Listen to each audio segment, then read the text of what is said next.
were following me too closely and nearly ran into me.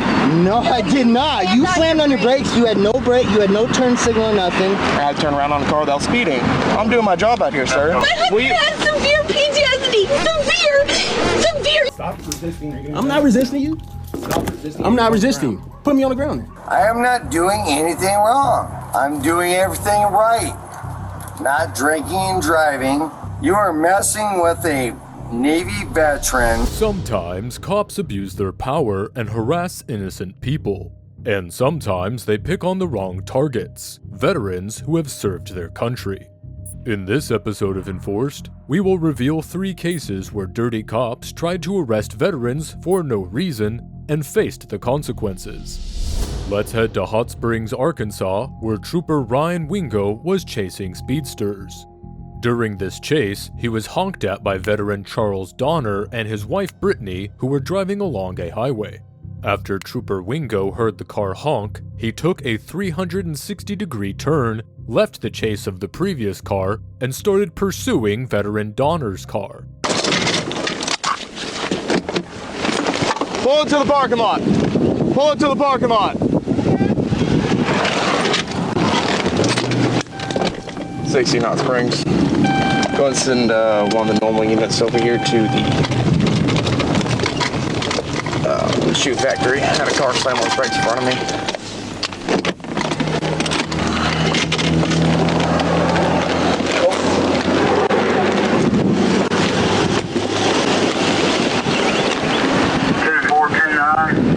License, registration, insurance, sir. Yeah, sure.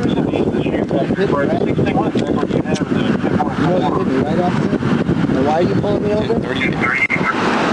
Because you're following me too closely and nearly ran into me. No, I did not. You slammed on your brakes. You had no brake. You had no turn signal or nothing. I had to turn around on the car without speeding. I'm doing my job out here, sir. Give me your license. You hit me. Don't worry. Yeah. Don't worry. I'll see you in court, dude. Take it on. Look at my car. Hey, take a seat in the car for right now. We're on a traffic stop right now. Hey, okay? You hit my car. We're on a traffic stop right now. Out here. I want to see the damage done to my. Give me a minute. We're on a traffic stop right now. Once I get done with my traffic stop, we're following too I closely. was not following too close. Clearly you were. You hit me. You stopped in the middle of a roadway, sir. No, you I didn't stop. I got over and I was in the lane. You trying stopped to in the speed lane. back up. No, I was trying to speed back up. Okay, and you sir. slammed on your gas. Okay. And you hit us. Okay. So. Okay. Well, I told you why I stopped you because you were following me too closely. But I wasn't. But okay. We'll see in court. Okay. Do you have an ID on you, ma'am? I sure do. You don't need her ID. Yes, I do actually for the accident report that you so want, sir. Yes. I do want it. Okay. You f***ing hit me. There's no damage between our vehicles, though. I don't give a f***, bro. You f***ing hit me. Get out of the car. Charles Donner and his wife Brittany seem furious, for the right reason. Trooper Wingo hit their car for no reason at all, but they are clearly within their limits. However, Trooper Wingo loses his cool and decides to drag the veteran out of his car. You're under arrest for disorderly conduct, sir. Ooh. Come on. Take a seat. Until you can calm down. Okay.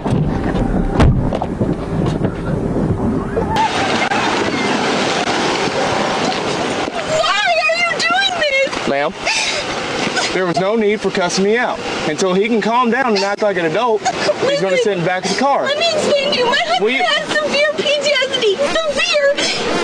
He's a 100% disabled veteran, and he is fucking. That's why I'm here. You gonna talk to me? You gonna let me talk, or you just want to interrupt me the entire time, ma'am? I'm sorry. Okay. Until he can calm down and act like a human being and stop cussing me out for no reason, so I'm trying to explain to him what happened. But he doesn't want to let me talk. Okay. So do you want to let me talk or not? Yes, I'm sorry. Okay. Now.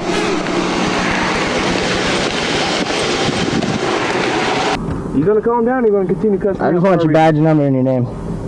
I'm asking you a simple question. So you're gonna calm down? I just want your badge and number and your name. That's all I want. Okay. Well, I'm trying to ask. And I said, sure, officer. Okay. Well, you gonna continue cussing me out or not? Because that was that, and you're gonna say sure, then I'm not gonna have you sit out here and cuss at me for no reason. There's no fit to, you're not incriminating yourself, sir. Brittany Donner tells the cop that her husband, Charles, has severe PTSD and that he is a veteran. But Trooper Wingo conveniently ignores all of that and goes back to the veteran who's now handcuffed, sitting on the trooper's car. I'm just trying to ask you. And I already said sure. I just want your badge number. I just want your badge number and your name. Okay. That's all I want. Okay. This is gonna end horribly.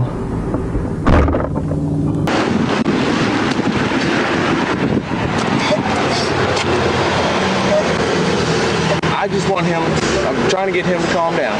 But he doesn't want to, he wants to continue to yell at me for no reason, okay? Chevy West, down the bank, go ahead. I said he has severe PTSD. I don't know if he has malicious intent. He's over here yelling and cussing me. Now I'm just trying to get his information, and he wants to start yelling, stop in the middle of the road for no reason. I understand, but he was freaking out because you hit our car. That's why he was upset, was because you hit us. The driver in the backseat, he started cussing me out, and I'm trying to have him calm down the backseat. Okay, but everything's good to go? Yeah. He just wants to yell and cuss me for no reason, so I got him out and put him in the backseat of the car. You're good? Yeah. Okay. I was coming this way.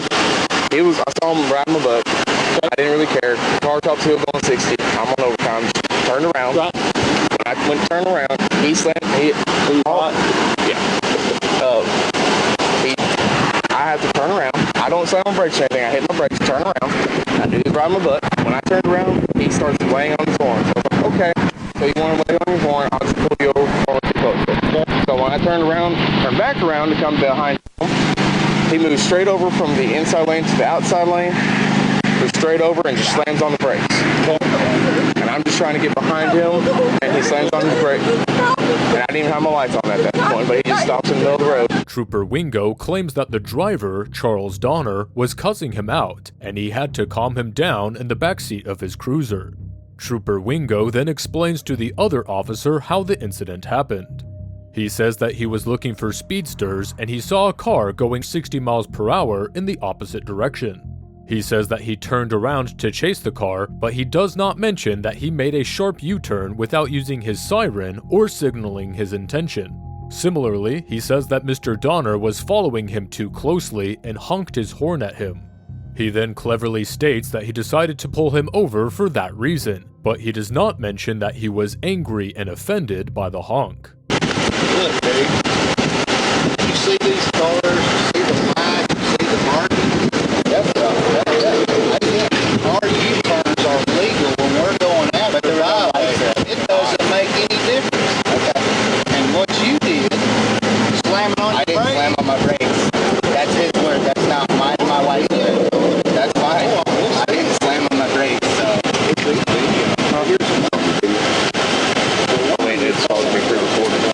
For 1 minute. It don't matter. You don't have to go stand. Yeah. Are you one of these type people that you're going to provoke the police? No, I'm not trying to. It sounds like you know. After the couple was let go without any charges, his body cam footage was released and garnered the attention of several viewers who were quick to point out how Trooper Wingo was in the wrong, and he instantly made his accident personal. Mr. and Mrs. Donner have filed a complaint against the trooper and hoping to get justice. For our next clip of a dirty cop wrongfully arresting a veteran, we take you to Vallejo, where Adrian Burrell is standing on his home porch, recording police officer David McLaughlin. Officer McLaughlin is investigating an allegedly suspicious man on a bike, who is A, not suspicious, B, Adrian Burrell's cousin, and C, is wearing a helmet and hence cannot hear what the officer is saying. Still, Officer McLaughlin has started to shout and is not backing down. When Officer McLaughlin sees that veteran Burrell is recording all of this, he decides to arrest him. Let's see how it unfolded. Why are you taking off like that, man? Huh? Why are you taking off like that? Get back. No. Get back. Nope. Keep your hands where you can see them. Keep your hands right up. You're interfering with me, my man? You're interfering, so you're going to go punch in the back of the car. That's fine. Okay. Dude, stop resisting. I'm not resisting you. Stop resisting. I'm not resisting you. Put me on the ground then. If you keep fighting me, I will. I'm not fighting you. Stop fighting, you're going to go on the ground.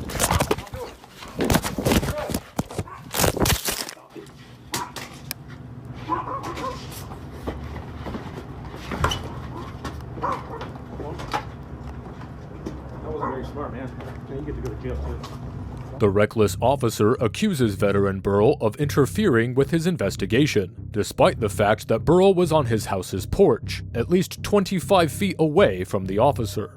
Soon after, Burl was arrested. He was let go after the officer determined that he had done nothing wrong. But veteran Burl did not let it go that easily. A case was filed against Officer McLaughlin for wrongful arrest, and after the investigation found out that veteran Burl was in the right, he was awarded $300,000. Finally, we move to Wheat Bridge, Colorado, where a 57-year-old veteran James is sitting on a bench waiting for an Uber. Suddenly, an officer from Wheat Ridge PD arrives and starts interrogating the veteran. How you doing? Yeah. What's going on? Waiting on my Uber. Waiting for your Uber? Yeah. You have an ID I can take a look at, man? No, you don't. I don't. I'm not doing anything wrong. Well, you're sitting in front of a closed bar and I can see you're I'm waiting on my intoxicated. Uber, my friend. Let me see your ID. No. Okay. We can do this one in two ways, sir. We can do this many ways. I'm being respectful to you. I'm sitting here waiting on my Uber. I am doing nothing Show me on your wrong. phone that your Uber's coming. You know what? I want to break out my camera right now. Go ahead, mine's running I want as to well. start filming you. Mine's running as well. I am not doing anything wrong. Okay, well. I'm doing everything right. Not drinking and driving. And why are you messing with me? I'm not messing with you, sir. You're sitting in front of a closed bar. You're sitting in front of a closed bar. You are messing with a Navy veteran that is waiting on an Uber. Sir, I'm going to ask you one more time. That is doing nothing wrong. Can I see your ID? No, you can't. You're drunk in public. No, I'm not drunk in public. Give me your ID. The veteran, despite being drunk, knows his rights quite well. He has done nothing wrong, and the officer has no plausible cause for suspicion. Therefore, veteran James does not need to identify himself, but the cop thinks otherwise. I'm giving you a lawful order. You're not getting anything, dude. Okay. Stand up. I am not doing anything wrong. Stand up. Stand up. Stand up. Stand up. What are you doing? I'm sitting here doing nothing. Put your other hand behind your back. Set your phone down, sir, and put your hand behind your back. I'm sitting here doing nothing. Waiting on an Uber. Too big to take protective custody.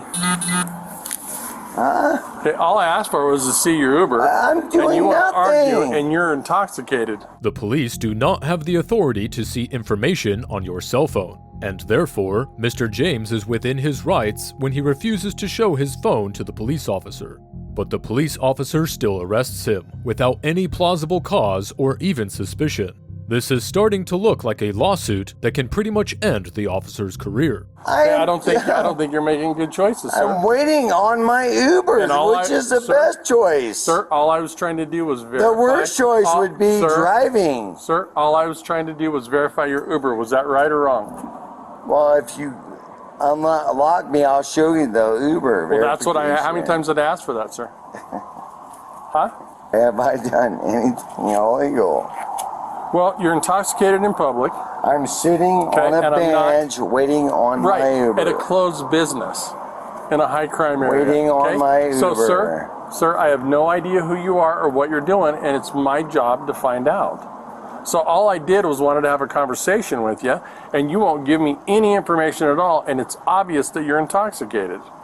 Right? That is why I am waiting on an Uber. Right. And how many times did I ask you to see your Uber? I tell you, my body camera's all right, running. well, unlock me if it's that big a deal, and I'll show you my Uber. All you want to do is film me and argue with me. I have done nothing wrong. I'm sitting here minding my own business. Sir, True or false? I'm just doing my job. You are with a Navy veteran. Sir, step over here. Just sitting here minding my own business. Step over here. Sir, you can't even walk. I'm sitting here minding my own business. You can't even walk, sir. What are you guys doing? You can't even walk. You're intoxicated. No. You're a danger to yourself. No. I'm sitting here minding my own business. What are you guys doing?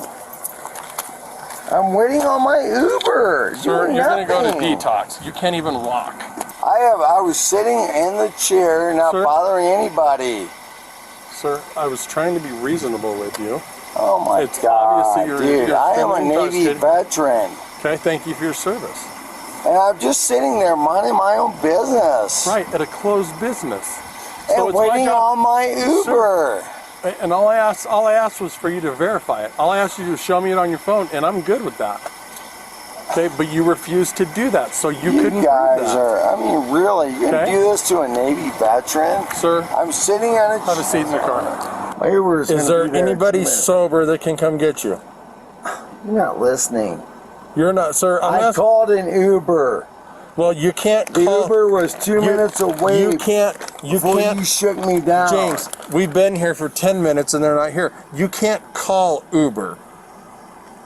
Okay? That's not the my way. phone? That's not the way Uber works. He's got your Where's phone. my phone? He's got your phone right there. Look it up. Whether I call an Uber or not. You can't call them on the phone. Did you do it through an app or did you I call did them? through the Uber app. All right, so how do I get into your phone? 6969. If they're coming, man, I'll release you to them. But if not, 6969. but if they're not, you're not And leaving then us much look up choice. Uber. Despite being wasted, Mr. James is making a lot more sense than the police officers. He says that he was simply waiting for his Uber before the cops arrested him. The cops then ask whether anyone from his family can take him back to his home, and Mr. James again states that he called an Uber, and no family person was required to take him back to his home. Listen, fellas. There's a green button. I am a former combat medic. James, thank you Sitting for your there, service. How do you, and I'm not going to lie to you. how do I go? 6969. He's in it. I'm in. Uber. Where do I search that? I don't have this Go stuff. to the Uber app. Mr. James then gave the phone's password to the officers. After the officers confirm that the Uber is indeed on its way, they let the veteran go and wait with him until the Uber arrives. Despite this seemingly humane gesture, the cops were completely in the wrong for arresting Mr. James and harassing him, despite Mr. James being completely innocent. Since Mr. James did not file any complaint, the cops got off without any punishment.